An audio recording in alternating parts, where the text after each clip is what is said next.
Heureuse de vous accueillir au nom du président de notre association qui n'est pas des nôtres aujourd'hui, mais que je représente avec beaucoup de plaisir. D'abord, quelques annonces sur les activités en cours. Certains d'entre vous s'en souviennent certainement, il y a à peu près un mois, nous avons entendu M. Jean-Pierre Bobo parler du Canigou, terre de résistance. Ce soir, je le dirai dans un instant, c'est M. Georges Santis que nous accueillons. Et le 12 avril, nous aurons Francis de Beauvais qui va nous parler d'imagerie médiévale, amour et humour. Tout un programme. Je rappelle que nous avions, rappelez-vous, commencé l'année au milieu des roses, puisque nous avions une magnifique conférence avec beaucoup de diapositives qui nous ont fait rêver à ce domaine des roses. Encore une annonce. Nous aurons, comme à l'accoutumée cette année encore, une visite guidée. Ce sera le 3 avril, notez le 3 avril 2024 à partir de 10 h. Le groupe sera limité à 25 personnes, donc il convient de s'inscrire très vite parce qu'en règle générale, en 24 heures, le groupe est complet et on ne peut pas excéder pour une visite guidée ce nombre de 24 personnes. Nous allons visiter le vieux Perpignan, avec une personne qui va nous aider à redécouvrir ou découvrir des faces cachées de cette ville magnifique qui est à côté d'ici. Alors ce soir, comme vous le voyez, nous allons parler d'école pendant la Seconde Guerre mondiale. Nous le savons, nous le vivons encore aujourd'hui, l'école, le système éducatif est très important pour un système politique, quel qu'il soit, n'est-ce pas ? On peut imaginer que pendant cette guerre, sous occupation allemande, sous l'autorité du maréchal Pétain pour un certain nombre d'années, ce système éducatif a dû subir des transformations, la formation des professeurs, les contenus pédagogiques même qui étaient proposés aux enfants ont été modifiés. C'est ce que M. Santis va nous expliquer dans un instant. M. Santis est bien connu de nos adhérents de l'association. Nous aimons beaucoup le recevoir, d'une part parce que son savoir est très grand, et d'autre part parce qu'il est passionné par ces sujets. Pour communiquer vraiment, la passion est toujours nécessaire, vous le savez.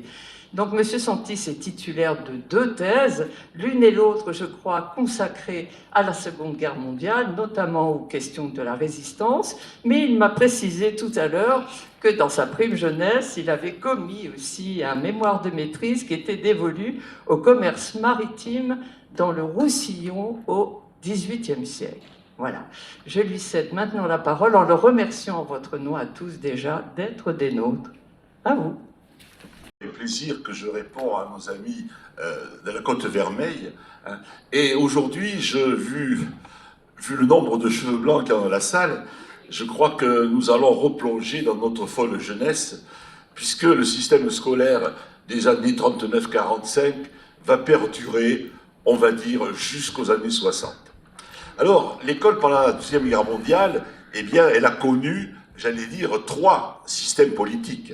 La Troisième République, l'État français, et ensuite la Quatrième République naissante.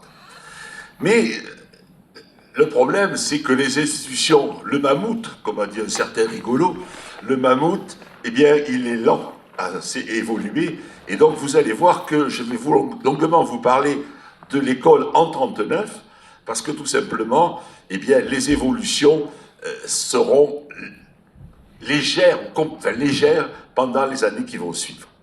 Alors, il faut savoir que, disons, à la fin de la Troisième République, l'essentiel des élèves fréquentaient uniquement l'école primaire.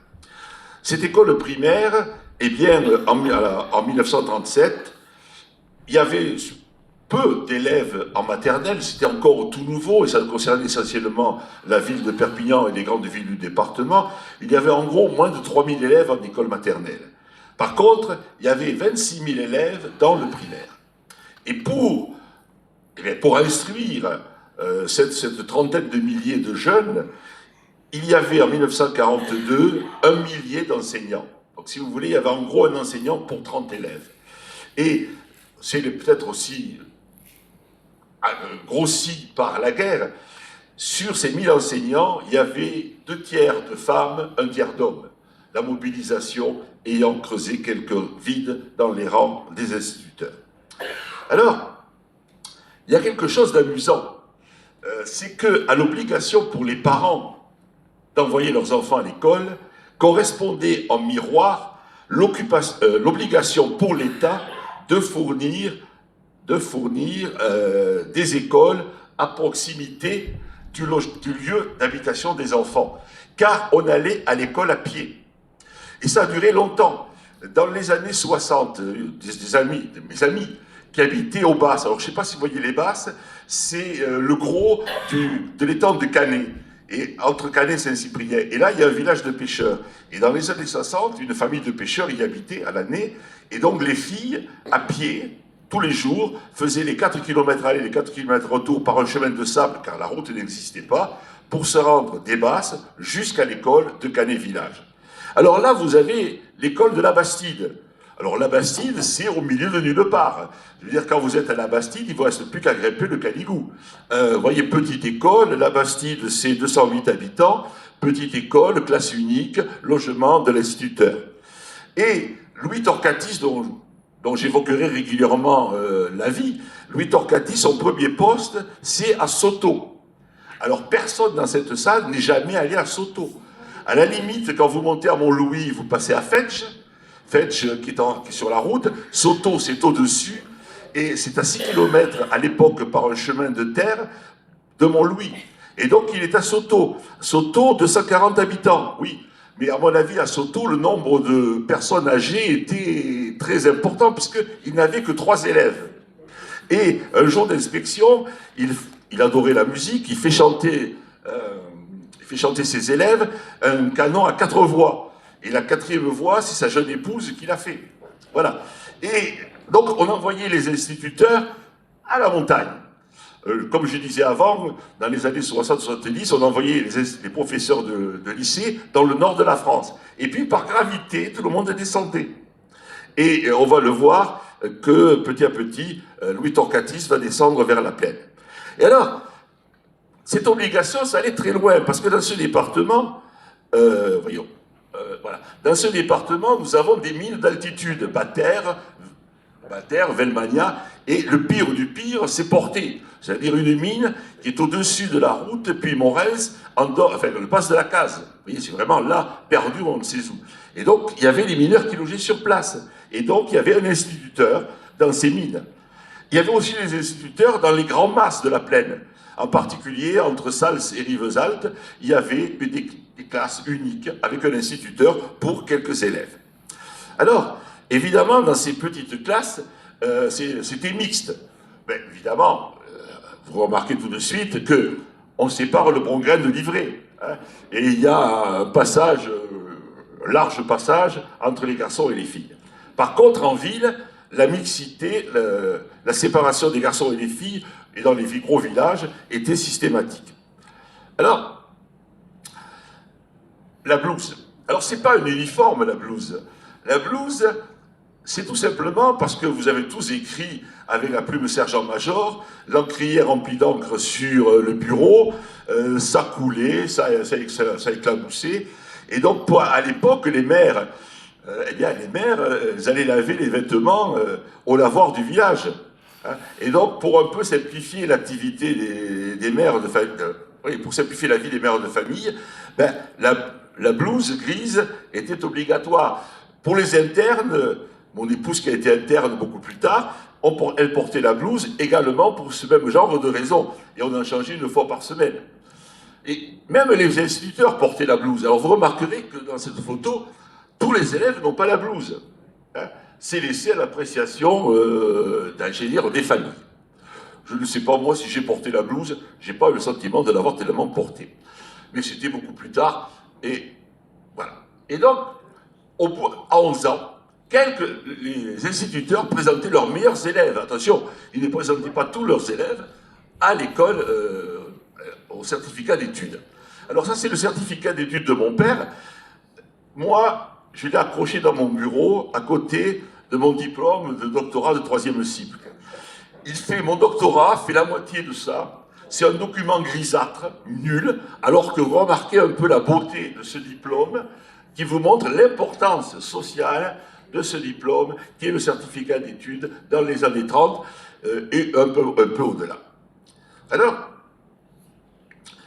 ben, ce certificat d'études, pour certains, alors, on garde encore les élèves un peu, ça se passe entre 11 et 12 ans, le certificat d'études, on garde un peu les élèves un an supplémentaire dans ce qu'on appelait les classes de fin d'études. Donc ils essayaient d'arriver jusqu'à la fin de l'obligation scolaire qui était théoriquement de 14 ans. Mais beaucoup quittaient déjà l'école pour travailler avant. Et j'ai un témoignage de René Attiel, fils d'un ouvrier agricole de Vengros, il écrit ceci: « Mon instituteur savait d'avance que la majorité d'entre nous cesserait là leur scolarité. Les parents ne pouvaient pas les envoyer aux cours complémentaires de Rivesaltes ou au collège à Perpignan. Ce fut mon cas, malgré mon très bon travail scolaire. L'insistance de mon maître auprès de mes parents fut chose vaine. Dans mon lit, je versais quelques larmes et je savais que mes parents en souffraient également. » Donc, pour la majorité des élèves qui continuaient leurs études, eh bien, ils pouvaient aller aux cours complémentaires.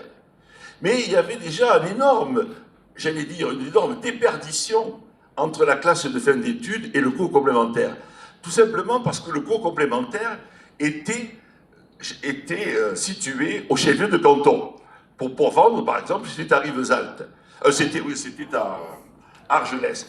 Et alors, j'ai le témoignage d'une jeune fille de Bachas qui, elle, devait aller à Rivesaltes. Et donc, ils y allaient en vélo, les jeunes de Bachas.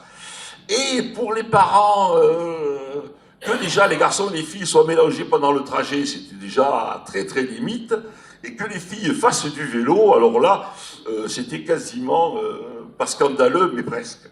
Et donc, eh bien, cette jeune fille n'est pas allée. Alors, les parents avaient les moyens. Comme le cours complémentaire de Perpignan avait mauvaise réputation, elle l'a mis carrément interne, acérée. Et donc, comme ça, elle ne fréquentait pas les garçons, parce qu'il y avait aussi le problème, quand on allait à Perpignan de Bachas, c'est qu'on était dans le même bus, garçons et filles, pendant tout le trajet. Ça aussi, ça fait partie des problèmes qui sont vraiment extrêmement datés. Alors, ce cours complémentaire, eh bien, il était extrêmement important parce que, à la fin de ce cours complémentaire, on passait le brevet élémentaire, deuxième diplôme. Et ce brevet élémentaire, surtout dans un département où il y avait peu de débouchés dans l'industrie, il n'y avait que les débouchés dans l'agriculture ou dans la fonction publique. Et ce brevet élémentaire permettait de passer le concours d'entrée au PTT, aux douanes, et de devenir donc un petit fonctionnaire, ce qui était le bâton de maréchal pour beaucoup d'enfants des classes populaires. Alors, après, il y a l'enseignement secondaire. Cet enseignement secondaire, il est double, enfin, il comprend deux branches. La première branche, c'est ce qu'on appelait la SUP, les écoles primaires supérieures. Alors, ces écoles primaires supérieures, la scolarité était de 3 ans, donc vous voyez en gros 15, 16 ans jusqu'à 18, 19 ans, et elle débouchait sur le brevet d'enseignement élémentaire supérieur. Et il y avait 3 filières. Alors la première filière, peu usitée dans le département, c'était la filière commerciale. La deuxième filière, et c'est là qu'on voit quand même ce que un de mes amis, professeur de sociologie à Lille, appelait le merdouillage scolaire.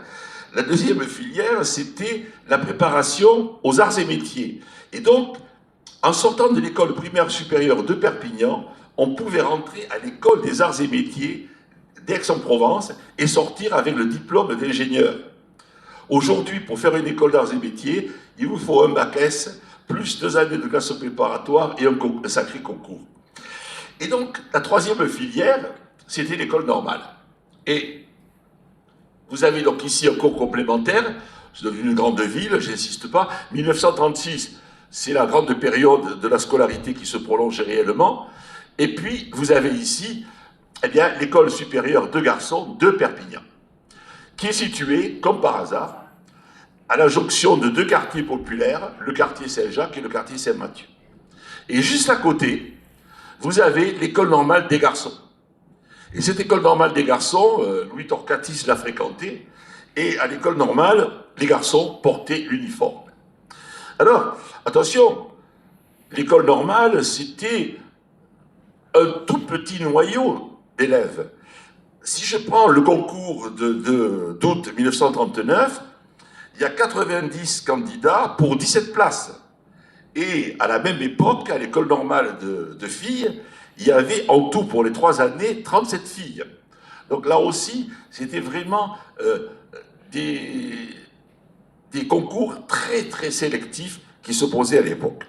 Alors, la scolarité, ben, c'était 3 ans. Il y avait un cursus commun, et puis bien sûr, il y avait des cours spécialisés. Alors les garçons, ils avaient droit à des cours sur l'agriculture, et les filles, ben, c'était puéricultrice, couture et cuisine. Hein, parce que leur but quand même, c'était de former de futures épouses et bonnes mères.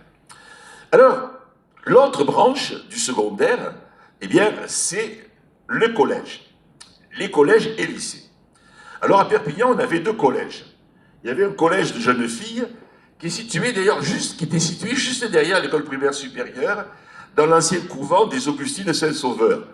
Alors, vous voyez la médiathèque de Perpignan, l'hôtel Pams, et là vous avez un corps de bâtiment où on a installé la nouvelle université, d'ailleurs l'université de droit, hein, et là c'était dans des locaux, j'allais dire, médiévaux, poussiéreux et tristous, et on a installé les filles. Mais il n'y en avait pas des quantités de filles, puisque en tout et pour tout, de l'agent de nettoyage à la directrice, il y avait seulement 58 membres du personnel au collège de jeunes filles de Perpignan. Et pour le collège des garçons, alors à peine plus. Il y avait 60 membres du personnel, dont 51 enseignants. Alors si vous imaginez 51 enseignants de la 6e à la terminale, ça fait pas grand monde, il va y avoir une section ou 2 par niveau. Vous voyez ici le bâtiment qui existe toujours, du collège des garçons. L'autre partie du bâtiment, avec l'entrée majestueuse, a été rasée pour laisser place à ce qu'on appelle la dalle Arago. Alors vous allez me dire, alors il y avait au collège, alors parmi les 76 membres du personnel, il y avait 8 maîtres d'internat. Parce que, eh bien, l'internat était extrêmement développé. Tous les élèves des campagnes étaient internes. Et on avait même des élèves qui venaient d'Andorre. Alors laissez-moi vous dire que les élèves qui venaient d'Andorre, heureusement qu'ils avaient un correspondant perpignanais, parce qu'ils ne revoyaient leurs parents au mieux que lors des grandes vacances. Et, alors vous allez me dire la différence entre collège et lycée. Alors le collège, c'est un établissement secondaire à gestion municipale, et dont les professeurs, les lycées, alors il n'y en avait que dans les grandes villes, Montpellier par exemple, peut s'enorgueillir d'avoir eu en 1881 le premier lycée de jeunes filles de France. Hein. Les lycées, eux, les professeurs étaient agrégés, c'est-à-dire qu'ils passaient le concours après une maîtrise, et disons, ils avaient un statut beaucoup plus relevé. Alors, autre chose qui est extrêmement important, et qui recommence à exister aujourd'hui, en particulier dans les écoles privées. Le collège de Marc, ancien collège de jésuites, a encore aujourd'hui ce qu'on appelait les petites classes, c'est-à-dire en fait du primaire. Et là, il y avait un continuum, j'allais dire quasiment du CP jusqu'au baccalauréat. Et c'était un problème, ces petites classes, parce que, eh bien, on va le voir, quand on voulait rentrer en 6e, il fallait passer un concours d'entrée. Ce concours d'entrée qui sera supprimé très tardivement. Eh bien, ce concours d'entrée, le programme favorisait les élèves des petites classes. Alors ça représente quoi les élèves quelle importance ça représente les élèves du secondaire dans les Pyrénées-Orientales?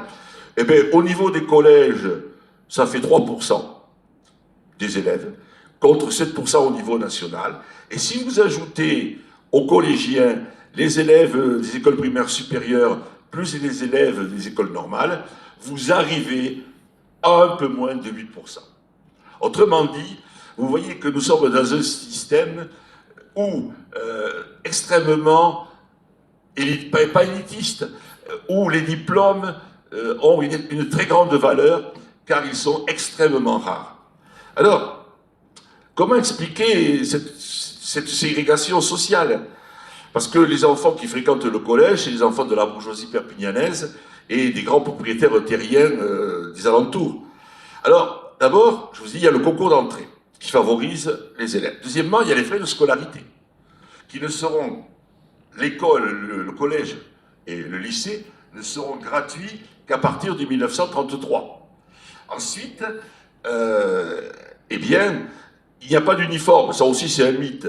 La photo a disparu, je ne sais pas pourquoi, passons. Il n'y a pas d'uniforme. J'avais une photo où on voyait des élèves de 5e en 1945, les garçons en culotte courte, un en pantalon long, et au lycée Arago, en général, on portait le pantalon court dans la première cour, 6e, 5e, 4e, et on passait au pantalon long, on se rentrait dans la deuxième cour, on va dire, troisième et seconde. Et donc, le problème aussi, c'est la question de la scolarité. Aller au lycée, c'était envisager une scolarité longue.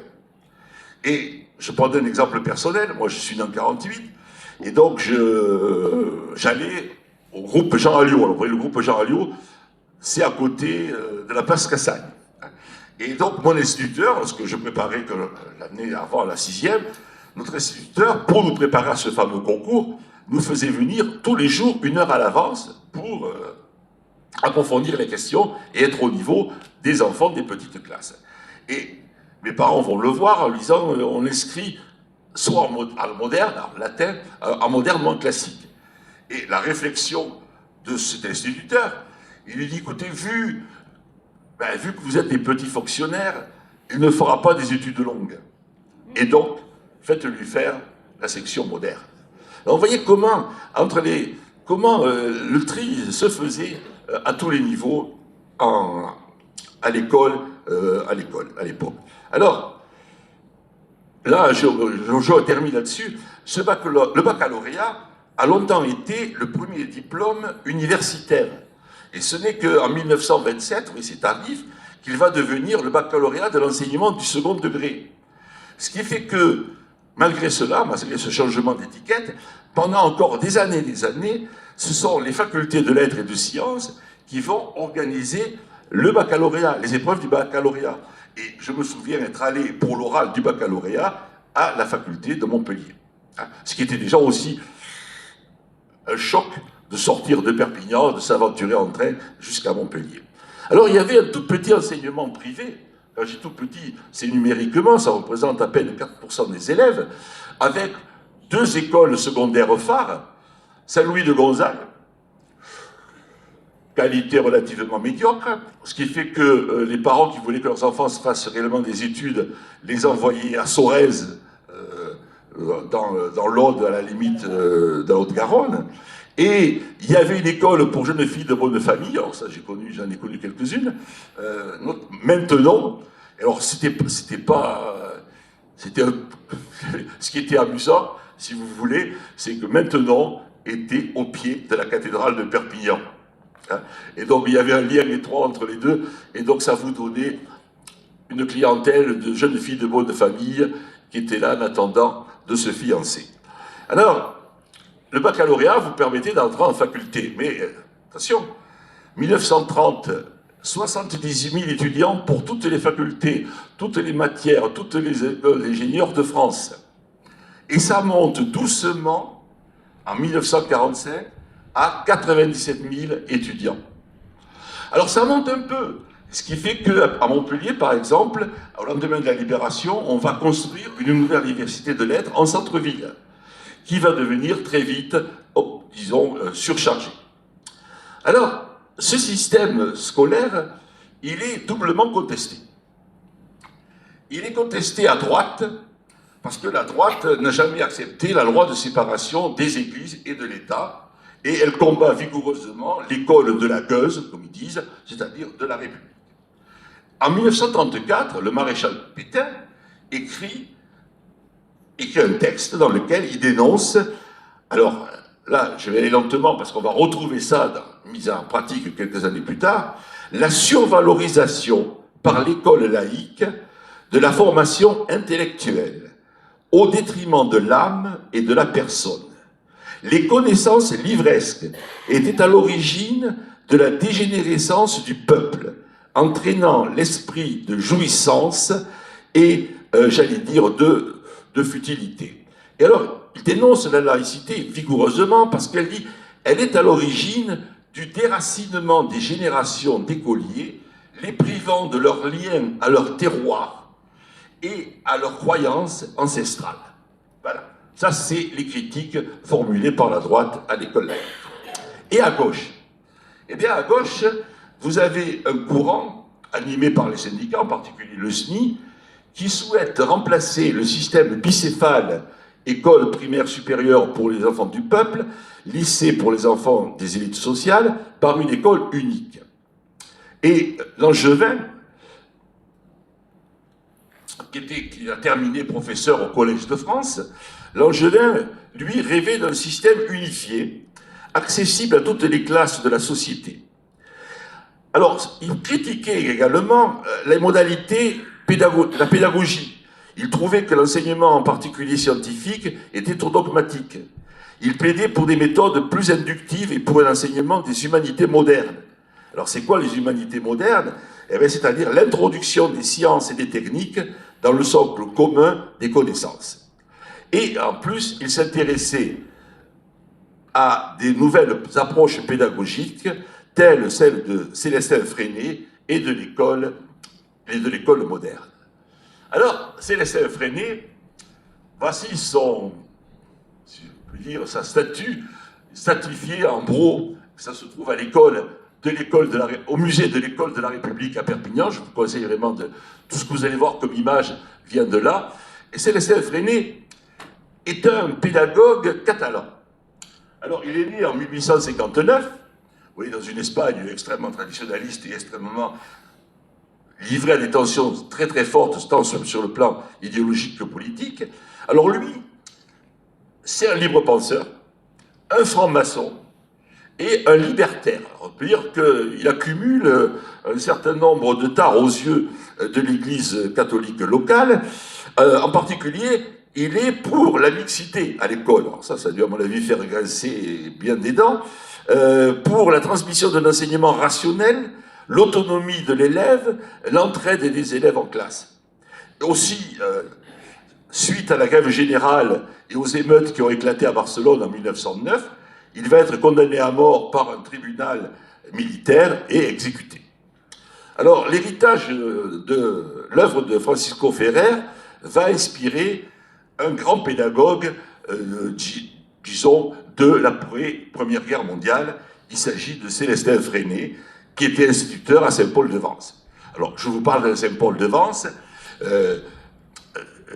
village agricole, village de potiers, on est près de Valoris, pas le Saint-Paul-de-Vence, les hyper riches que l'on connaît à l'heure actuelle.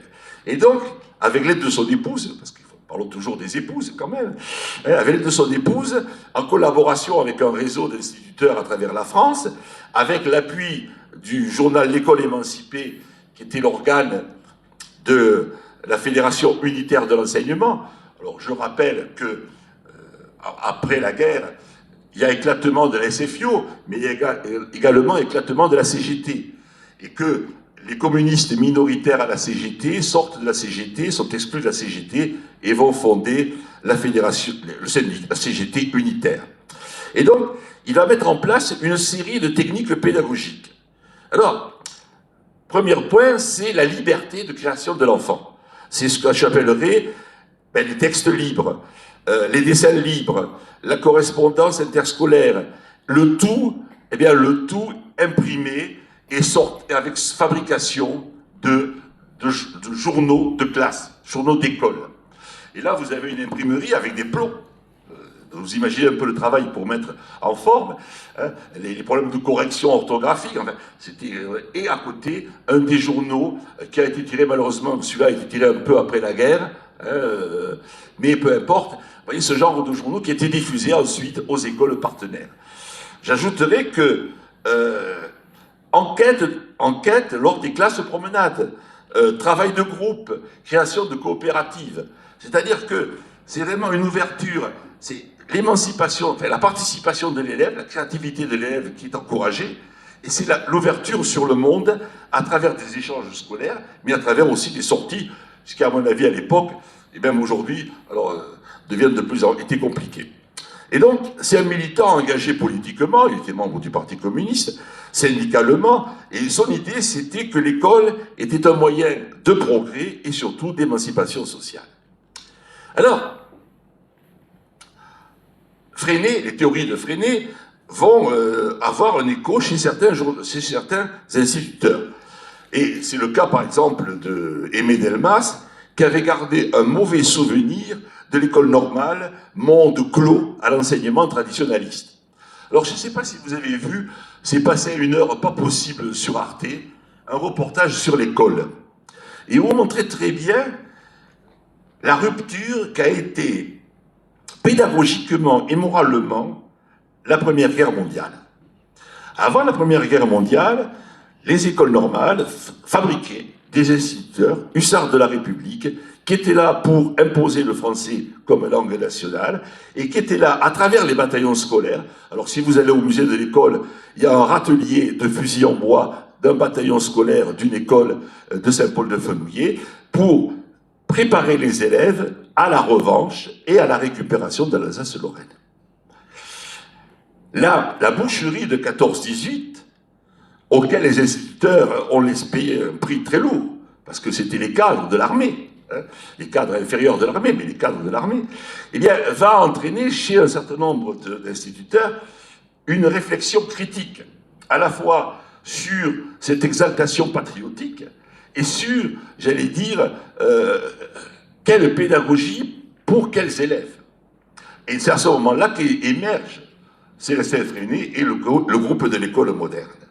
Alors, le problème que j'ai, et ça c'est un des drames de l'historien, établir les faits, c'est déjà compliqué.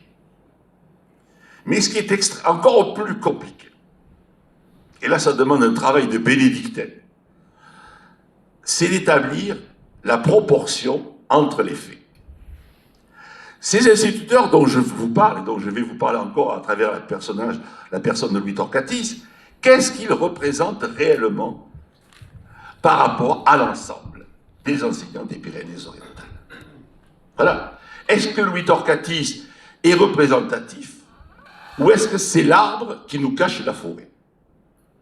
Et là, eh bien, je suis dans l'incapacité de répondre.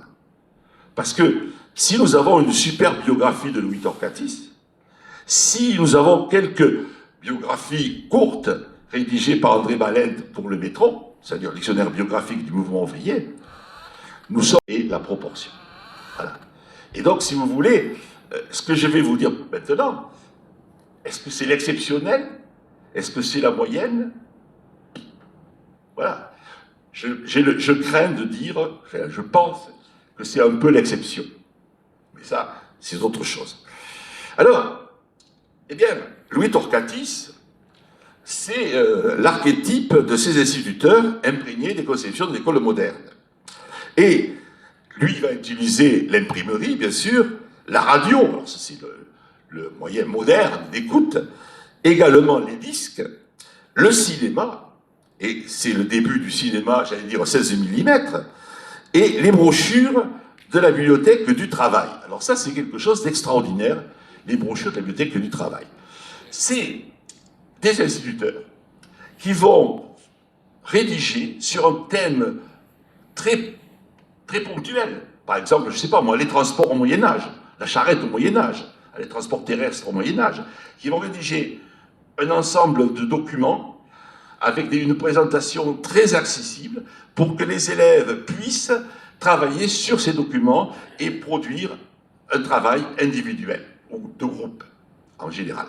Et quand j'ai débarqué dans mon collège ex-CEG, collège d'enseignement général, j'ai trouvé au CDI une centaine de ces brochures, mais c'était une mine d'informations et de documents pour essayer de faire travailler par eux-mêmes les élèves. Et donc, voilà ce que dit un inspecteur qui le visite en 1942 à Passat. Torquatis est un animateur et un véritable éducateur.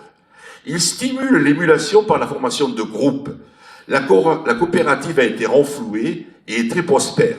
Une fête scolaire a été organisée qui a obtenu un plein succès et où s'est produit l'orchestre monté par la majorité de ses élèves.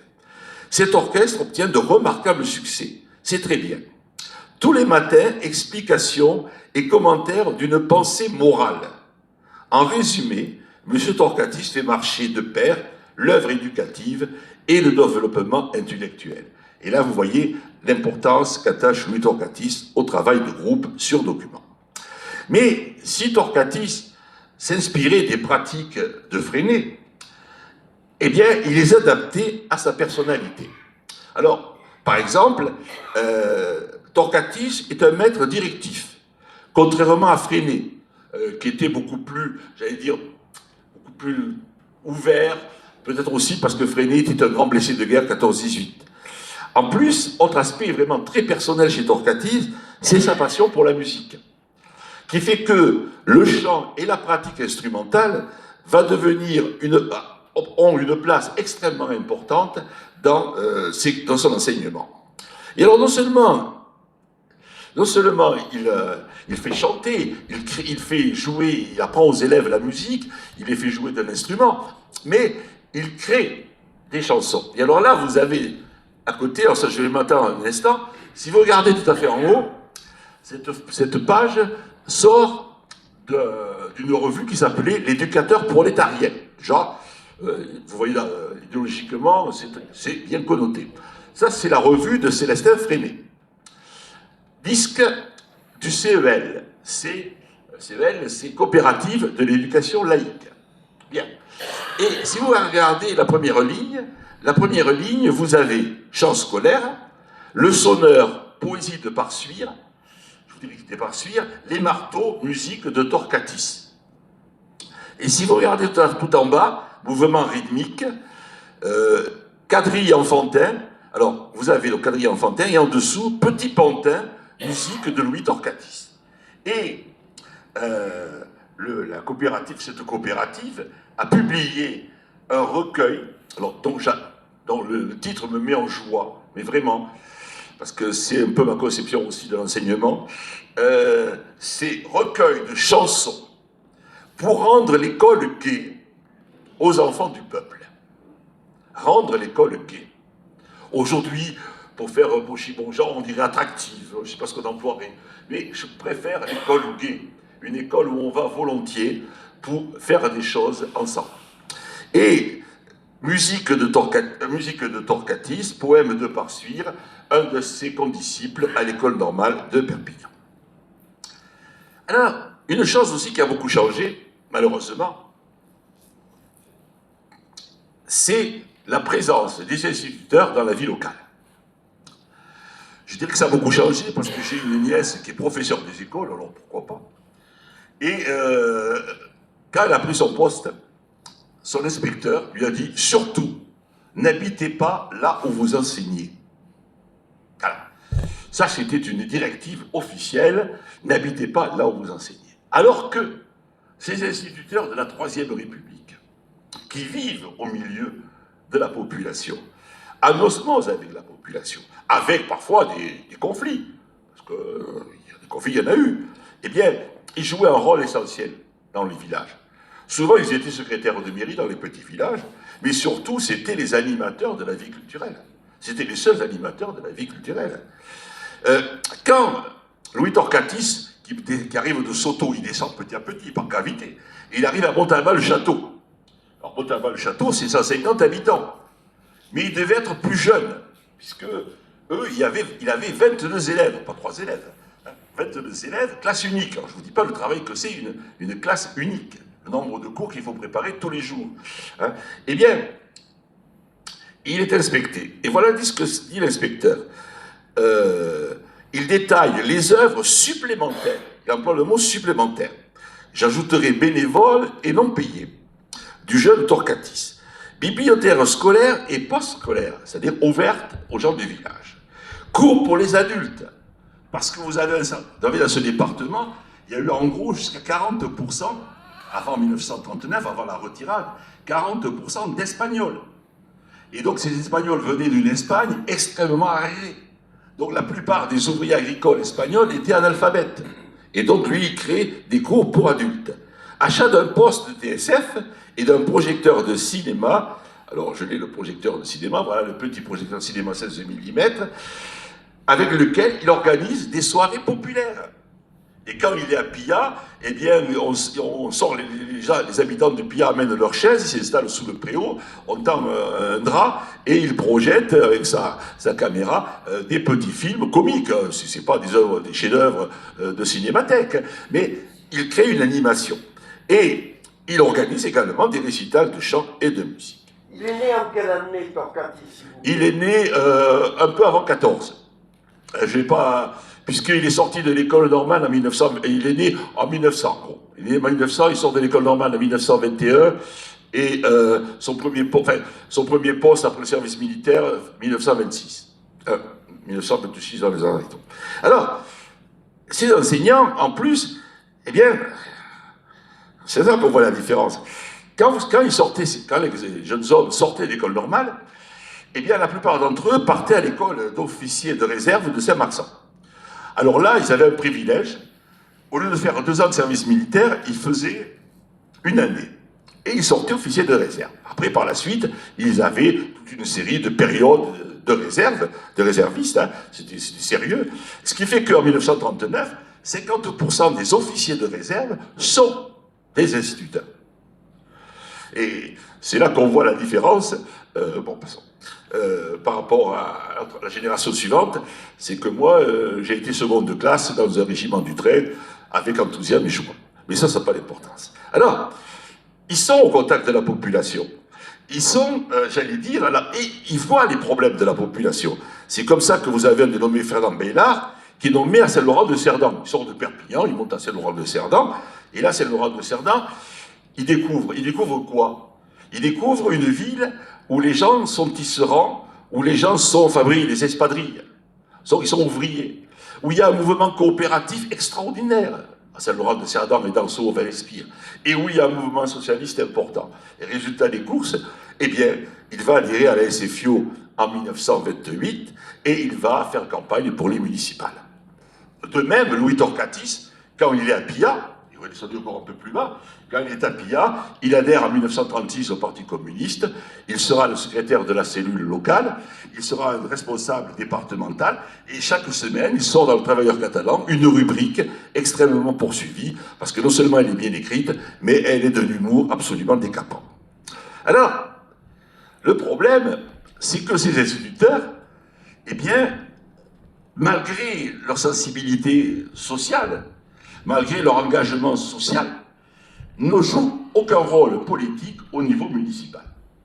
Et c'est dû à une raison simple, c'est ce que j'appelle, moi, l'errance pédagogique des instituteurs. Alors, si je prends un cas, c'est François Marty. Alors lui, pareil, premier poste, Velmania. Ça aussi, c'est comme à la Bastille, c'est juste à côté. Hein. C'est le terminus de... Quand vous y êtes, vous n'en descendez pas de sitôt. Alors, il est à Velmania. Puis un jour, il fait un petit bond. Il va à Fiols. Fiols, c'est aussi dans la montagnette, au-dessus de Prades. Puis, il fait un autre petit bond. Il descend à Saint-Philip d'Amont. Voilà.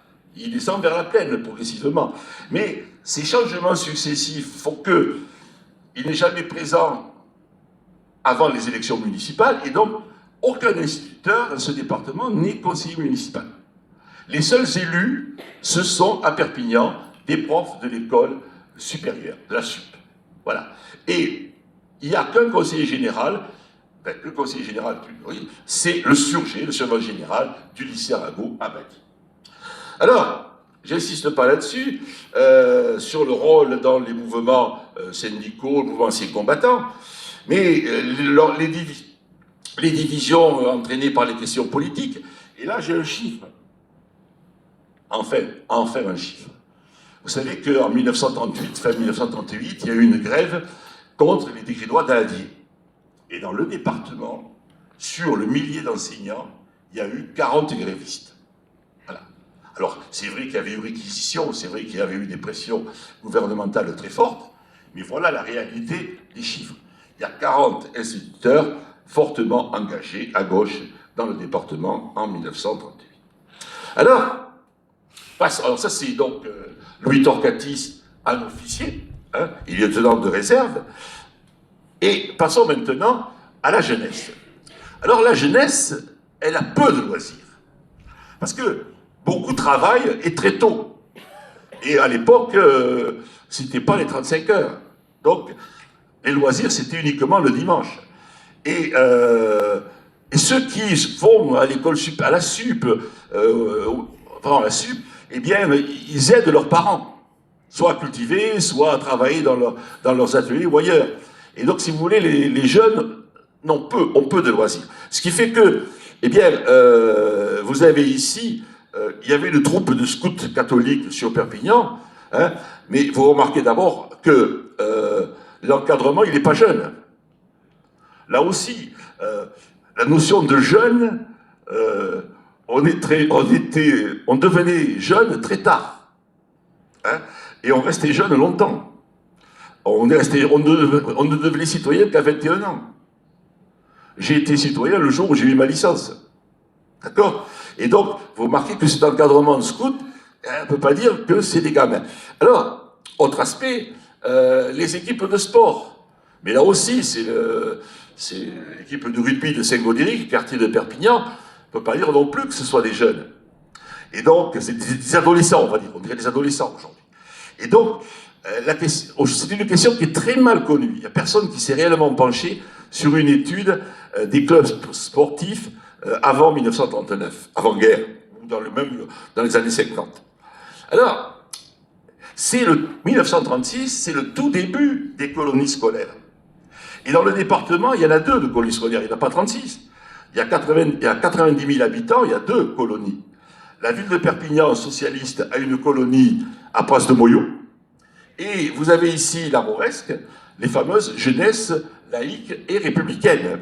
Mercadet, qui possédait des terrains à la Mauresque, donne à cette association, Mercadet qui va être le maire socialiste de Perpignan à la Libération, donne à cette association qui a été créée lors de l'affaire Dreyfus. C'est une vieille association.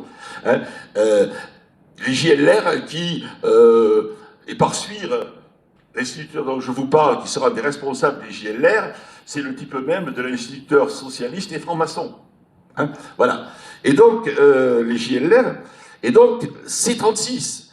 Et en même temps, c'est à la même époque qu'apparaissent eh bien, le centre laïque, je souligne laïque, des auberges de jeunesse. C'est une grande nouveauté. Mais les auberges de jeunesse, c'est pour du jeune, j'allais dire 20 ans et aux alentours. Et je pense que ça a dû choquer pas mal de monde dans les campagnes, de voir d'abord des garçons et des filles ensemble, et des filles, on a vu faire poser dans les chaumières pendant tout l'hiver. Ils ont un sujet de conversation pour l'hiver. Hein. Et voilà. Et donc, c'est vraiment... alors, peut-être le loisir, c'est le cinéma, le dimanche après-midi. Et s'il y a ici... moi, je me souviens de séances de cinéma au Nouveau Théâtre à Perpignan, avec ce qu'on appelle des chahuts. Et de vrais chahuts, avec interruption de la séance, lumière rallumée, chose qui a complètement disparu dans les cinémas. Comme je disais un jour à mes élèves que j'avais au cinéma, on ne chahute plus au cinéma. Hein. Le chahut au cinéma comme étant un défouloir collectif de la jeunesse perpignanaise. Alors, eh bien, au plan politique, il n'y a pas grand-chose. Là, vous avez une quête pour les enfants d'Espagne, organisée par le Secours populaire, et qui a mobilisé les enfants de militants. Mais il n'y a pas une organisation continue. De même, les socialistes avaient essayé de monter ce qu'on appelle les faucons rouges. Ça a existé de façon épisodique et de façon très peu importante sur Perpignan. Alors, il se passe en 36, et c'est vrai que 36 est une période charnière, quelque chose aussi d'extrêmement important, c'est la création d'une branche de la jeunesse communiste, qui est l'Union des jeunes filles de France. Et sur la gauche, en noir, vous avez Rose Blanc, qui est une héroïne de la résistance, et en quoi c'est important, l'Union des jeunes filles de France? Comme plus tard, quelques années plus tard, c'est très important, la création de l'Union des femmes de France. C'est parce que c'est la seule possibilité qu'ont les jeunes filles de s'organiser et de se former en tant que cadres. Dans les autres associations, les femmes... Alors, je prends un exemple simple. Hein. Vous connaissez tous l'usine de papier à cigarette Job. C'était une usine où 90% des travailleurs étaient des femmes, et qui était le responsable du syndicat CGT, c'était un homme. Le seul endroit où on a une femme responsable syndicale, c'est à l'hôpital, vu la masse des infirmières. Mais les femmes, non, comme elles ne sont pas citoyennes, comme on est quand même dans un département relativement macho, sans vouloir en rajouter, hein, les femmes n'ont aucun lieu pour se former à devenir des dirigeantes, à prendre des responsabilités, à prendre la parole, et à se former à prendre la parole. Et cette Union des jeunes filles de France a été un terreau, j'allais dire, de résistantes, parce que les hommes étant mobilisés, tout ça, eh bien, les débuts de la résistance, c'est les jeunes filles, et les actions en particulier d'agents de liaison, c'est les jeunes filles qui vont s'y coller pendant toute la période de guerre. Alors, on arrive à la guerre. Et alors, la guerre, d'abord, la mobilisation. Alors, la mobilisation, vous avez tous les jeunes, enfin les jeunes entre guillemets, parce que Louis Torquatis est mobilisé, donc tous les jeunes partent à l'armée. Et donc, on nomme, pour boucher les trous, on nomme des élèves de l'école normale. Et c'est comme ça qu'il y a une jeune femme, une jeune fille, qui débarque à Passa, et elle se retrouve dans une classe avec toute une série de cours à préparer, et puis elle ne se sent pas le cours, elle ne se sent pas la capacité de préparer les élèves à ce fameux certificat d'études. Alors qu'est-ce qu'elle va faire? Est-ce qu'elle fait? Elle va voir son collègue à Fourques, et elle lui dit, tu ne peux pas me prendre les 3 ou 4 élèves qui vont passer le certificat d'études. Et pendant toute l'année, les 3 ou 4 élèves, en bicyclette, vont faire les 4 km aller, 4 km retour, pour aller à Fourques. Et puis, la mobilisation a des conséquences, alors catastrophiques, sur la scolarité d'un certain nombre de jeunes. Les pères sont mobilisés. Les mères, peu de mères travaillaient. Comment faire bouillir la marmite? Eh bien, c'est le cas de mon père, il était élève à la SUP. Eh bien, il part remplacer son père comme employé dans une épicerie en gros.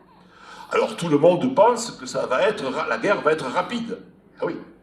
Et elle s'éternise. Résultat des courses à la rentrée 40, eh bien, mon père ne retournera pas à l'école primaire supérieure. Et c'est pas un cas isolé, malheureusement. Alors, bilan de la guerre. 2 institués par rapport à 14-18, c'est peu de choses. Mais 80 instituteurs prisonniers de guerre. Bien que certains, alors on retrouve bien sûr là-dedans, on retrouve René Horth, on retrouve Louis Torquatis, comme par hasard, réussissent à s'évader au tout début de leur captivité. Et ces prisonniers de guerre, il y en a 6 000 dans les Pyrénées-Orientales. Et résultat des courses, vous avez le jeune Delonca, lui aussi élève à la SUP, qui rêvait de devenir instituteur. Oui, l'oncle est prisonnier, eh bien, il le remplace dans l'exploitation agricole. Et donc, vous voyez, c'est une génération qui a été extrêmement touchée dès 1939 par la guerre, et dont la vie a été bouleversée par cette guerre. Voilà, c'est quelque chose aussi qu'il faut tenir compte dans l'esprit des gens. Alors, arrive le coup d'État légal du 10 juillet 1940 et Pétain au pouvoir. Et Pétain, immédiatement, il écrit le 15 août 40, c'est-à-dire un mois après son arrivée au pouvoir, il écrit ceci: « Parmi les tâches qui s'imposent au gouvernement, il n'y en a pas de plus importante que la réforme de l'éducation nationale. » Voilà, l'éducation nationale est au centre de la société française. Alors, première chose qu'il fait rapidement, c'est l'épuration. Épuration des indésirables. Alors, les indésirables, il a une bête noire, comme toute la droite française, c'est les francs-maçons. Ces francs-maçons qui sont à l'origine de la Révolution française. Ça, c'est la pire d'État qu'on puisse avoir aux yeux de l'extrême droite. Et donc, Abadi, conseiller général, surveillant général, va être licencié, va être arrêté, et il mourra au camp de Gurs peu de temps après. Et puis, on va interdire les syndicats. Et dans la foulée, on va sanctionner les syndicats connus pour leur militantisme, j'allais dire, syndical. Les instituteurs connus pour leur militantisme syndical. Et alors, par exemple, Paul Combeau, instituteur à Perpignan, on l'envoie à la mine de Portet. Je peux dire que là, c'est vraiment l'exil. C'est pas la Sibérie, mais enfin, ça y ressemble quasiment. François Marty, qui était dans la plaine, on l'envoie dans un petit village du Rouergue, au fin fond de Nîmes-le-Part. Et Lucette Plagustafré, qui s'était fait remarquer lors de la retirade, parce qu'il était institutrice au Pertus, elle, on l'envoie à Fillols.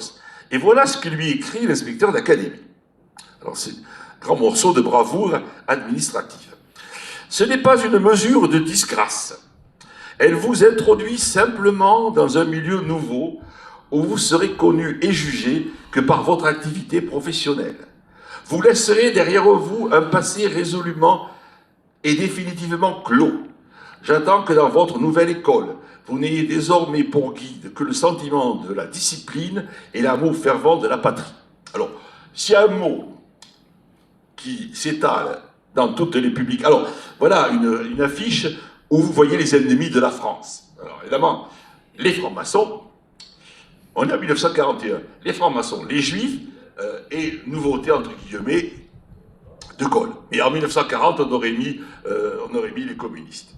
Alors, j'ajoute de discipline. Ah, la discipline. La discipline, force essentielle des armées. Et donc, tracts distribués aux enseignants, loyauté, discipline, éducation. Et sur cette affiche, je vous laisse passer le chaos de la République rouge, mais si vous regardez la France que va construire le maréchal Pétain, eh bien, vous avez travail, discipline, école. C'est un leitmotiv, école égale discipline. Alors, cette discipline, eh bien, je dis, on sanctionne une série de personnes, et alors c'est très intéressant aussi, c'est qu'on va sanctionner un certain nombre d'institutrices en utilisant, et de fonctionnaires femmes au sens large du terme, en utilisant une loi qui permet de mettre à la retraite d'office les femmes dont le mari a des revenus suffisants. Ça, c'est quelque chose que je trouve extraordinaire. La place de la femme, c'est à la maison. Et donc, voilà, on est vraiment dans de l'idéologie d'extrême droite en action. Alors, arrive un aspect très important, c'est le culte que le maréchal va instaurer à l'école. Alors ce culte, ben, vous l'avez, c'était là sur l'affiche, c'est d'abord, c'est la photo du maréchal. Et voilà ce qu'il dit, une élève dit qui avait 10 ans, dans ma classe, un beau portrait d'un vieillard est placé au-dessus du bureau de la maîtresse. Vous voyez, l'œil du maître sur l'institutrice. On nous a expliqué que c'est le maréchal et qu'il n'a qu'un souhait, honneur, famille et patrie. Et j'ai chanté devant sa photo, maréchal, nous voilà devant toi, le sauveur de la France. Et j'ai fait de très beaux dessins pour lui. Et effectivement, à l'occasion de son anniversaire, vous ferez un petit dessin ou une lettre. Alors, il y a autre chose qui se met aussi, c'est l'idée d'une création d'un lien direct entre le maréchal, le père de la nation, et les élèves. Et à la rentrée 41, il va faire un discours à la jeunesse de France. Et vous voyez, il s'installe dans une salle de classe, la maîtresse et l'inspecteur d'académie sont comme les élèves sur le côté, et il fait un discours. Et ce discours, il est radiographié, et dans toutes les salles de classe de France, vous avez l'instituteur qui fait écouter aux élèves, devant le discours, devant le portrait du maréchal. Et j'ajouterai que, ça va plus loin que ça, c'est que dans le chant Maréchal nous voilà, il y a une phrase « Nous jurons de servir et de suivre tes pas ». C'est donc un serment que font les jeunes vis-à-vis du maréchal. C'est un lien personnel. On retourne carrément au Moyen-Âge où le chevalier prêtait serment à son suzerain. Alors, ça c'est chaque matin, et surtout le lundi matin, vous aviez alors au collège, il y avait levé des couleurs, mais chaque matin, il y avait donc chant, et là, vous avez ce qu'on appelle le salut gaulois. Le fameux salut gaulois qui avait été fait jaser lors des Jeux de Munich. Alors, ça va, ce culte, ce culte, il va très loin, puisque vous avez l'abécédaire, où toutes les lettres de l'alphabet sont représentés par une photo du maréchal. Hein? Et, bon, alors la question qu'on peut se poser, c'est que comprenaient les jeunes, surtout dans le primaire, à cette propagande maréchaliste? Alors, j'ai retrouvé un témoignage, c'est le témoignage d'un jeune juif tchèque dont la famille s'était réfugiée à Canet. Et voilà ce que dit Jean Bauer. Un jour, alors Jean Bauer, ses parents avaient obtenu pour lui un extrait de baptême protestant. Donc, voilà.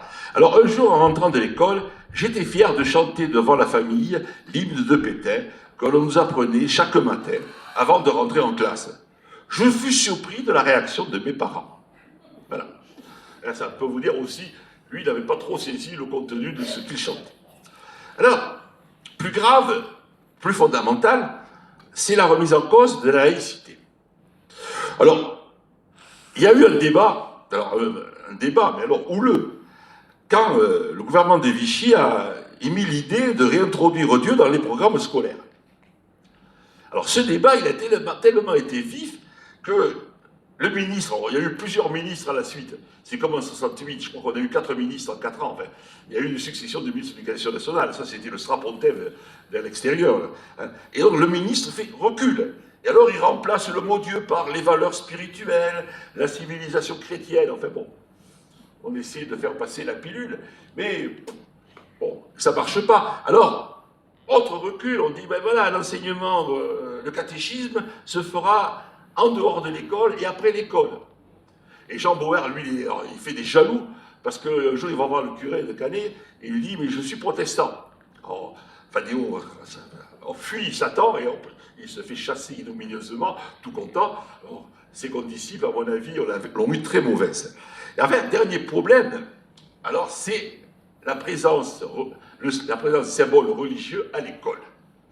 Et alors là, le ministre courageux dit c'est au maire de prendre la décision.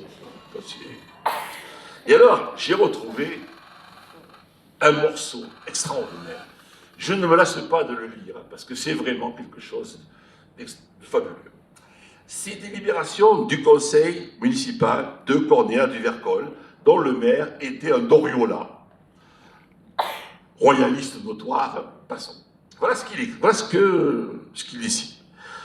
Considérant qu'en droit strict, le régime de la République, né du désastre de la patrie le 4 septembre 1870, a cessé d'exister à la date du 10 juillet, après avoir sombré dans la boue et dans le sang, considérant que sans l'intervention du glorieux vainqueur de Verdun, le maréchal Pétain, la République aurait entraîné la France dans sa ruine, la France est la nation catholique par excellence, et les Espagnols, on s'en moque, attendu que tous les malheurs ont accablé notre patrie chaque fois qu'elle a obéi aux criminels ou aux fous qui ont voulu lui faire renier la religion ancestrale, attendu que la France entière doit manifester sa reconnaissance à Dieu pour le nouveau miracle, j'insiste, nouveau miracle, qu'il a fait en lui envoyant l'homme providentiel, l'illustre maréchal Pétain, qui, comme les rois qui ont fait la France, mérite le titre de père de la patrie, blablabla, bla, bla, bla, on met le crucifix dans les salles de classe. C'est un morceau de bravoure absolument fabuleux. Là, on a la droite, j'allais dire royaliste, ultra-catholique, qui s'épanouit totalement contre la laïcité à ce moment-là. Alors, elle s'épanouit au point que, eh bien, dans la série des réformes qui vont suivre, une des premières réformes est la suppression des écoles normales. Alors, pourquoi? Séminaire malfaisant de la démocratie, déjà, démocratie, c'est déjà péjoratif, un sale mot, produisant des instituteurs imbus de science, mon Dieu, de laïcité et de socialisme. Et donc, on supprime les écoles normales. Et, alors, on prend une mesure qui n'a aucune importance réelle. On transforme les écoles primaires supérieures en collèges modernes, si ce n'est, eh oui, alors vous dites c'est un changement d'étiquette, c'est pas grave, oui, si ce n'est que on va supprimer la gratuité de l'enseignement à partir de la seconde. Et que donc dans les collèges, eh bien, l'enseignement sera payant. Voilà ce genre de mesure qui va permettre encore d'éliminer les classes populaires de l'accès au savoir. Alors, on va censurer les livres. Alors, il y a toute une série d'œuvres littéraires, en particulier les livres de Barbuche, de Colette, de Zola, qui vont être interdits. Une liste impressionnante de livres à ne pas lire.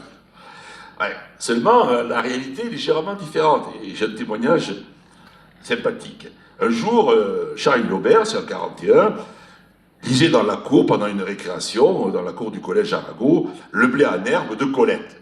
Alors il y a un pion qui le surprend en train de lire, qui saute sur lui, qui leur dit des vertes et des pas mûres, et le gamin il dit, mais écoutez, j'y peux rien, c'est mon professeur de français qui va prêter le livre. Et là, le pion s'écrase et on passe à autre chose. Donc, vous voyez qu'il y a une forme de résistance passive du corps enseignant, j'allais dire, aux directives qui tombent. C'est ça. C'est quelque chose, j'allais dire, qui perdure jusqu'à aujourd'hui. Et puis, il y a la question des programmes. Et alors, il y a une phrase aussi, un morceau d'anthologie. Il n'est pas admissible que l'histoire de France soit enseignée aux jeunes Français par un Isaac. Alors, cet Isaac en question, c'est un juif alsacien, inspecteur général de l'éducation, qui a produit des manuels scolaires avant-guerre, et la plupart d'entre vous ont dû étudier les Malais Isaac. J'ai enseigné avec les Malais Isaac, moi. Donc, vous voyez, un Isaac, enseigner l'histoire de France. Donc, la question qui suit, c'est faire de nouveaux programmes. Oui, ça c'est bien, c'est facile de faire de nouveaux programmes, mais faire de nouveaux programmes, ah oui, alors faire de nouveaux programmes, j'adore. Un instituteur qui pose une question à un élève, alors qu'entendez-vous pour répondre? Eh bien, j'attends la révision des manuels scolaires. Courageux, mais pas téméraire. Et subtil, le gamin. Bon, et donc, oui, révision des programmes. Ça prend du temps. Et puis, imprimer de nouveaux manuels, oui. Mais nous sommes dans une période où on manque cruellement de papier. Alors, résultat des courses, on en sort quelques-uns. Mais dans la plupart des écoles de France, on va continuer à utiliser les vieux manuels. Hein, en sautant peut-être certains passages, et les jours, en marquant pas certains passages dans le cahier de correspondance. Mais voilà, la réalité. Et justement, cette réalité matérielle, eh bien, elle va se heurter de... la réforme de l'enseignement primaire va se heurter de plein front à ces problèmes-là. Alors, dans les écoles primaires, je vais surtout parler de ça, on va alléger les cours de français, de mathématiques et d'histoire. C'est-à-dire les matières fondamentales, on garde quand même les mathématiques. Afin de dégager du temps pour les activités sportives et manuelles. Bon, je dirais pourquoi pas. Mais le pourquoi donné, il me fait un petit quai. Rendre à la race française santé, courage et discipline. Détruire le funeste prestige d'une pseudo-culture purement livresque, conseillère de paresse et d'inutilité. Lire, ça entraîne la paresse. C'est quand même quelque chose de fondamental à bien comprendre. Alors, c'est bien gentil ça. Seulement, dans la réalité, aucune école primaire n'a d'installation sportive. Dans les courses, c'est de la terre battue ou du macadam. Il n'y a pas un poteau de quoi que ce soit dans les cours d'école. Si je prends le cas de lycée Arago qui a été inauguré après la guerre, construit un peu avant la fin de la guerre, et inauguré après la guerre. Au lycée Arago, il y a un petit gymnase. Et que faisaient les élèves en sport lorsqu'il y avait endurance? Ils tournaient en rond sur les quais de la Basse, au milieu des voitures, des passants, et en évitant les platanes qui sont particulièrement pendus dans ce coin-là. Et lorsqu'il y avait plein air, on allait à pied jusqu'au stade Jean de Lafont, on passait la moitié du temps à marcher jusqu'au stade de Lafont, et après on avait une heure où on faisait un peu de sport, de rugby. Donc, s'il vous plaît, pas d'installation. Ça règle le problème, donc il reste la gymnastique. Bien. Oui, seulement, les enfants, partout, et en particulier dans les villes, sont mal nourris. Et il n'est pas question d'aller à Decathlon acheter une tenue de sport. On manque de vêtements, on manque de souliers. Et alors, juin 42, on supprime certains exercices trop fatigants pour les enfants. Voilà. Et comment la réalité matérielle des choses va bloquer toutes les tentatives réelles de réforme du gouvernement de Vichy. Et je ne vous parle des enfants privilégiés, qui sont loin de la guerre. Parce que les enfants des régions du Nord, qui en 43-44 vont être soumis au bombardement, c'est va vous dire qu'être enfant de cheminot dans le Pas-de-Calais, à la cité d'Avion, hein, vous aviez passé un certain temps, non pas en classe, mais dans les abris antiaériens. Et vous récupérez une cité en partie détruite. Donc voilà la réalité dans laquelle l'enseignement se développe dans une partie de la France. Alors, que dire d'autre? Alors, le plein air, oui, le plein air. Alors, dans les campagnes, on invente des choses pas possibles, du style ramassage des glands. Et vous avez, à l'inspection de l'académie, on dit à tant de kilos, tant de tonnes qui sont rentrées de glands ou de châtaignes. Hein, c'est le ramassage des papiers, c'est le ramassage des métaux non ferreux. Enfin, on occupe les élèves à ce genre de choses. Bon. Voilà comment les élèves vivent, j'allais dire, à cette époque-là. Alors, j'ajouterai que Vichy, ça c'est l'école. Alors vous allez me dire, et Vichy et la jeunesse. Alors, Vichy et la jeunesse, eh bien, en mars 42, Marshal Pétain déclare, notre jeunesse doit être nationale, comme notre État lui-même, mais il ne saurait être question de créer une jeunesse d'État. C'est-à-dire que, contrairement à ce qu'avaient fait Mussolini et Hitler, c'est-à-dire jeunesse fasciste, jeunesse hitlérienne, il n'y aura pas de jeunesse pétainiste. Et pour une raison simple, c'est que l'Église fait des pressions certaines sur le gouvernement pour garder sa mainmise sur la jeunesse. Dites-vous bien que je pense que 80% des enfants de France suivaient le catéchisme. Et donc, pendant des années, ils étaient en contact avec les curés et l'Église catholique. Alors, Cœur Vaillant, tentative d'association de scoutisme pétainiste, je passe. Plus intéressant, c'est les Compagnons de France, qui s'adressent aux adolescents. Là aussi, c'est intéressant, parce que c'est dès juillet 40 que l'ancien scout de France va créer cette association. Bon, elle n'a de réalité que dans les villes, un peu à Perpignan, peut-être à Prades, mais elle ne s'implante pas réellement. Et elle ne s'implante pas réellement pour différentes raisons, et en particulier parce que très vite va être créé les chantiers de jeunesse, succédanés au service militaire. Alors, vous voyez que là aussi, on est quasiment dans le serment. Hein, serment prêté devant le maréchal Pétain avait remis des drapeaux. Là, on est vraiment dans. Avec quand même quelqu'un à genoux, bon, passons. Mais ce qui est intéressant, c'est l'affiche à côté. Et ce Vercingétorix, qui avait tant lutté contre l'invasion romaine, qui parraine les chantiers de jeunesse. Et donc là, il y a une ambiguïté que certains vont essayer de tenir longtemps. De Gaulle, c'est l'épée de la France à l'extérieur, Pétain, c'est le bouclier de la France, celui qui protège la France à l'intérieur. Oui, malheureusement, pour Pétain, cette ambiguïté, elle va disparaître très vite. Et elle va disparaître avec quoi? Eh bien, elle va disparaître avec Laval et la création du service du travail obligatoire. Parce qu'avec Laval, le gouvernement de Vichy entre ouvertement en collaboration avec l'Allemagne nazie. Ils donnent leur sang, donnez votre travail pour sauver l'Europe du bolchevisme. C'est très clair. Là, il n'y a plus d'ambiguïté. Et alors, vous n'imaginez pas le choc qu'a été le STO. Vous imaginez, vous, des mamans qui pleuraient déjà quand leur garçon partait au service militaire à 500 km de là. Des garçons qui vont partir chez on ne sait où. Comment ils mangent en Allemagne, sans compter quand même les bombardements, enfin sans compter qu'une vie quand même difficile. Alors c'est le stress le plus total dans les familles. C'est le stress le plus total dans les jeunes. Et donc, se développent des mouvements de réfractaires. Et dans ce département, bon, c'est facile d'être réfractaire, parce que si vous allez à Serré, passer en Espagne, c'est pas compliqué.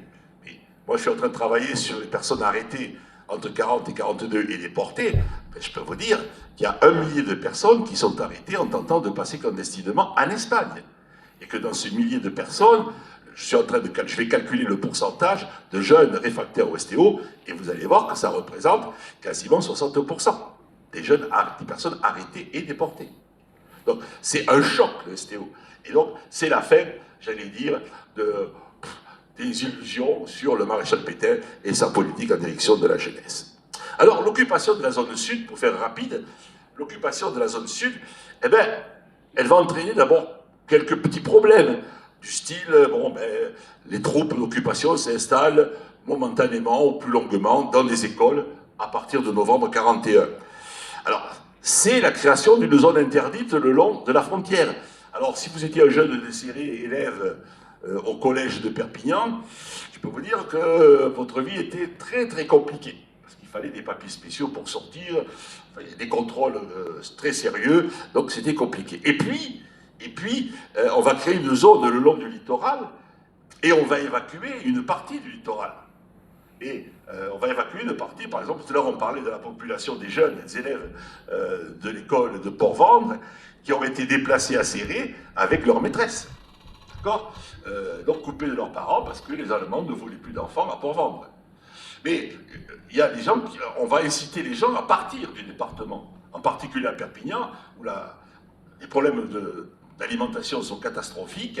On va leur dire, écoutez, vous ne voulez pas partir dans des régions riches, Lot-et-Garonne, l'Aveyron, le du Massif central, et c'est comme ça, par exemple, que la belle-mère de mon père et sa demi-sœur sont partis dans une ferme de l'Aveyron, au milieu de nulle part. Alors la scolarité de la demi-sœur en question, je ne vous raconte pas comment ça s'est passé. Donc, des perturbations extrêmement sérieuses. Alors, une question intéressante, c'est la question, c'est l'école et les enfants étrangers du département, et en particulier les enfants juifs, français ou étrangers. Alors, si vous regardez cette photo, école maternelle sur tête, vous avez un certain nombre de bruns et de châtaignes, et puis au deuxième rang, je ne sais pas si vous la voyez, là, mais la flèche, le point rouge est petit, hein, vous avez une blondinette avec un grand nœud dans les cheveux. Hein. Cette blondinette, c'est Evelyne Mannmayer, une jeune juive autrichienne. Et alors, on ne dira jamais assez le rôle fondamental d'insertion des enfants étrangers, juifs ou pas juifs, dans le tissu social. Insertion d'abord, je vais vous lire un extrait, c'est notre jeune juif Bauer. Alors lui, il est chassé de Canet, et donc il s'installe derrière l'hôtel Pape. Elle était souvent fermée, et cela ne me gênait nullement. Quand elle était ouverte, c'était une garderie plus qu'une école. Avec mes copains du quartier, je faisais de la tartane dans les ruelles pentues de Saint-Jacques. Une tartane, c'est une planche sur laquelle on a fixé des roulements à billes. C'est l'ancêtre du skateboard. Vous voyez. Et donc, voilà, ce jeune juif qui débarque, voilà, il s'intègre sans aucun problème via l'école, via les jeunes du quartier. Et j'insiste parce que ça va sauver au moins une petite dizaine de familles juives. Parce que il y a des familles françaises dont les enfants sont devenus amis avec un enfant juif, qui ont donc connu la famille juive, et qui donc se sont engagés pour planquer cette famille juive lorsque les rafles allemandes se sont multipliées.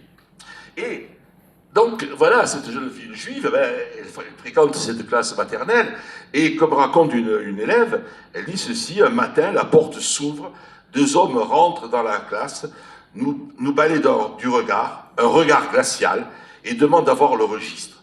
Le lendemain matin, la fillette n'était plus là, et la maîtresse pleurait. Et évidemment, les enfants sont déboussolés parce que les adultes sont incapables de répondre à leur angoisse. Et là, dans le livre que j'ai écrit, il y a plusieurs témoignages qui racontent cela. Et toujours à Hyères, il y a un jeune adolescent, son père est arrêté, et puis les gens du coin le planquent. Et un jour, l'institutrice Lucette Justafré l'attrape, l'amène dans une famille d'accueil à Pilla, Là, on lui change, on lui donne de faux papiers. Désormais, il s'appelait Caver, K-A-W-E-R. Il va s'appeler Caver, C-A-V-E-R, et il va, grâce à la solidarité, survivre à la Seconde Guerre mondiale. Alors, il y a aussi des histoires amusantes, si on peut dire. Un jour, il y a un agent de la Gestapo qui arrive au collège Arago et qui veut arrêter un élève juif au collège Arago. Alors, il se fait quasiment jeter dehors par le portier. Bon. Et le lendemain matin, le principal débarque au siège de la Gestapo et dit « Mais qu'est-ce que c'est que cette histoire-là » Et comment nous connaissons cette réaction? Eh bien, tout simplement parce que le directeur de la Gestapo de Perpignan écrit au préfet en disant « Mais qu'est-ce que c'est ce pays? Nous, en Allemagne, on rentre comme on veut dans les écoles, on arrête qui on veut, où on veut et quand on veut. » Voilà. Donc, ce genre de réaction qui montre quand même qu'un corps enseignant et des élèves sensibilisés. Je ne vous parle pas de la résistance, ce sera peut-être le sujet d'une autre conférence. Alors, on arrive à la rentrée, on arrive à la libération et à la rentrée de l'automne 40. De l'automne 45, ce que je dis. Voilà, je fatigue. De l'automne 44. Alors, cette rentrée, d'abord, elle est marquée par quoi? Elle est marquée par le manque d'enseignants. Vous en avez certains instituteurs qui sont morts. Soit en 39-40, Torcatis a été abattu, Abadi est mort dans un camp. Bon. Vous avez tous les instituteurs qui, engagés dans les forces françaises de l'intérieur, puis dans l'armée, eh bien, ne sont pas là. Alors, je vous cite un exemple. Par suivre, René Hort commande des bataillons de sécurité le long de la frontière. Joseph Balouette, c'est le commandant du 1er bataillon du 24e RIC qui est parti sur le front d'Alsace. Bon, donc, ils ne sont pas là. En plus, vous avez tous ceux qui sont en Allemagne. Les prisonniers de guerre, les requis du STO, les déportés. Et donc, la priorité absolue pour l'éducation nationale, pour l'éducation à la rentrée, c'est l'accueil des enfants, dont beaucoup avaient décroché. Vous avez vu le récit que fait Ebauer de l'école de Saint-Jacques, hein. Donc beaucoup avaient décroché du fait des problèmes de l'école, du fait des problèmes familiaux. Bauer, il est transbahuté, il est caché, il va être finalement arrêté en juin 1944.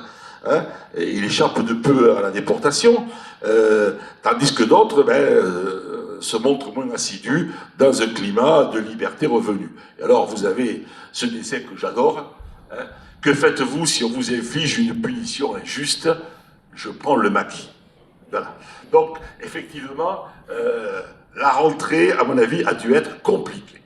Alors, on a pris quelques mesures rapides, du style enlever le portrait de Pétain, supprimer l'éducation religieuse, rétablir les écoles normales. Mais, les projets de fond, eh bien, les projets de fond, on crée une commission qui est présidée par deux professeurs au Collège de France, Langevin et Vallon. Et alors, je vous dis quand même le résumé de ce plan. Instaurer un enseignement gratuit, laïque et obligatoire jusqu'à 18 ans. Un cycle non obligatoire à la maternelle. 3 cycles obligatoires, un cycle commun à tous, 7-11 ans, l'école primaire. Un cycle d'observation, 11 et 15 ans. Fusion des cours complémentaires, des collèges préexistants et des lycées, des premiers cycles de lycée. Un enseignement en partie commun et en partie optionnel pour éprouver les goûts et les aptitudes des enfants. 15-18 ans, orientation. Section pratique, CAP, section professionnelle, BEP, section théorique, préparant au baccalauréat. 25 élèves maximum par classe. Respect des rythmes biologiques. Alors que pendant des décennies, par les décennies qui suivent, on va gérer non pas les élèves, mais les locaux. Donc il faut remplir les locaux en fonction, gérer les élèves en fonction des locaux disponibles. Donc on travaille jusqu'à 6 heures du soir, je vous dis, le cours de 5 à 6, les résultats étaient quand même relativement faibles. Bourse, pré-salaire entre 15 et 18 ans, gratuité des études supérieures, et je vous en passe les meilleurs. Alors, problème, quand ce plan est ficelé, quand on le présente, la situation politique a complètement changé. Le gouvernement tripartite issu de la résistance a éclaté, c'est le début de la guerre froide, et donc on dit poliment à ces deux professeurs, écoutez, c'est très beau, c'est très bien, mais c'est trop cher, on n'a pas les moyens, et donc on en reparlera. Et effectivement, on en a reparlé. Et ça a mis des décennies avant que ce projet soit plus ou moins appliqué sous la pression des syndicats enseignants. Il faut attendre, par exemple, la fin des années 60, et la fin des années 60, même plus tard, pour que tous les CEG soient transformés en collèges d'enseignement secondaire. Donc, et alors, ça a été une démocratisation dans un sens, mais ça a été une massification. Bon, je parlerai plutôt de massification, parce que bien évidemment, on n'a pas mis les moyens matériels derrière. Et donc les 25 élèves par classe, ça n'a pas fonctionné du tout, ça n'a jamais existé. On est monté à plus de 30 élèves sans aucun problème. Alors, eh bien la jeunesse, je terminerai là-dessus. Alors la jeunesse, eh bien la jeunesse, elle avait été très active dans la résistance. Il y avait toute une série de mouvements de jeunesse. Chaque mouvement de résistance avait sa branche jeune. Ils ont été très actifs. Il y avait un groupe de FTP au lycée Arago, pour vous dire à quel point jusqu'où c'est allé. Donc ils ont été très actifs. Et à la Libération, la jeunesse communiste et la plupart des branches jeunes des mouvements de résistance ont fusionné au sein de la jeunesse républicaine de France. Et là, vous avez le défilé qui marque le début de ce premier congrès à la fin du mois d'août 1946. Et là, vous avez, pour vous dire à quel point l'UJRF a compté jusqu'à 200 000 adhérents. Et si un jour vous avez le temps, vous cliquez, vous recherchez sur YouTube, il y a un petit film où on vous montre une manifestation à Perpignan régionale de la jeunesse républicaine de France, et vous verrez ce que c'était que la vie politique et la mobilisation dans les années de la Libération. Et là, sur cette photo, vous avez la délégation qui danse, au Trocadéro, et vous voyez la foule qui va quasiment jusqu'au pont sur la Seine. Donc, une mobilisation extrêmement importante, mais voilà, va arriver la guerre froide, va arriver les guerres coloniales, et eh bien, la discipline et l'étouffoir va retomber sur la jeunesse. Rien ne change au plan pédagogique. Moi, j'ai appris les langues vivantes, l'anglais et l'espagnol, comme des langues mortes.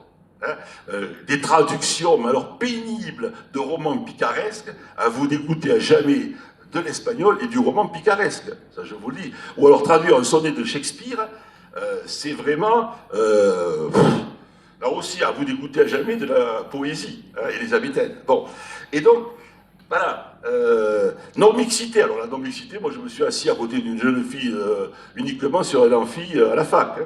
Voilà, non-mixité à l'école, mais non-mixité à les associations. Aux éclaireurs de France, vous aviez la branche garçon et la branche fille. On se rencontrait de temps en temps, mais très rarement. Bon, et alors, ça me fait penser à cette chanson d'Adamo, vous permettez, monsieur, que j'emprunte de votre fille. Parce que dans toutes les salles de bal des villages, vous avez le balcon pour les mères. Bon, donc la mixité, grand problème. Mais arrivent des innovations, et alors il y a deux innovations. Alors il y a le cinéma, ça c'est le grand loisir, et puis il y a deux innovations technologiques importantes qui vont permettre aux jeunes d'accéder à une certaine autonomie. C'est en 1954 le transistor. On va pouvoir écouter les radios de son choix en dehors des parents, dans sa chambre. Et il y a une deuxième innovation extraordinaire, peu après, c'est le disque 47 tours. C'est-à-dire qu'on va pouvoir écouter sur un petit manche-disque, aussi dans sa chambre, les chansons que l'on veut, et non pas les écouter sur le grand poste de TSF familial. Et donc petit à petit, vous allez avoir une autonomie culturelle, une certaine autonomie culturelle qui va se développer à travers la chanson américaine et anglo-saxonne en général, à travers le cinéma américain, qui va se développer, et on va aboutir doucement à 68. 68 qui n'est pas qui est loin de ce qu'on raconte dans l'imaginaire actuel.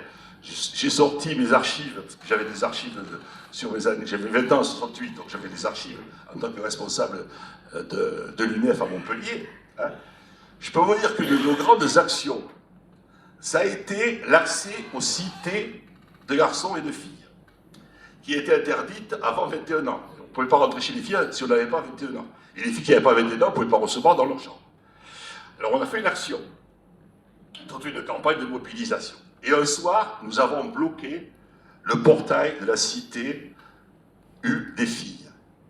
mais nous ne sommes pas rentrés dans la cité. Nous sommes restés au niveau du portail pour vous dire que les orgies de 68, ça reste encore du domaine du fantasme collectif, à une époque où le préservatif qu'il fallait acheter en pharmacie, c'était quand même un objet rarissime et qui demandait un certain courage pour affronter le regard du pharmacien, et où la pilule n'existait pas. Et donc, où les rapports sexuels étaient quelque chose de compliqué en ces temps. Et donc, vous voyez comment, à travers cette période, on voit les moments de rupture, mais on voit quand même cette continuité. Parce que moi, ce qui m'intéresse en histoire, c'est le temps long. J'ai fait des études d'historien économiste, et le temps long, c'est quelque chose qui me semble essentiel.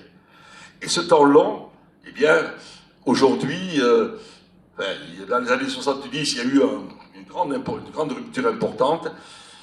Je vous dis que quand je suis arrivé en fac, j'ai inauguré la nouvelle faculté de lettres de Montpellier, parce que celle construite au lendemain de la guerre était trop petite.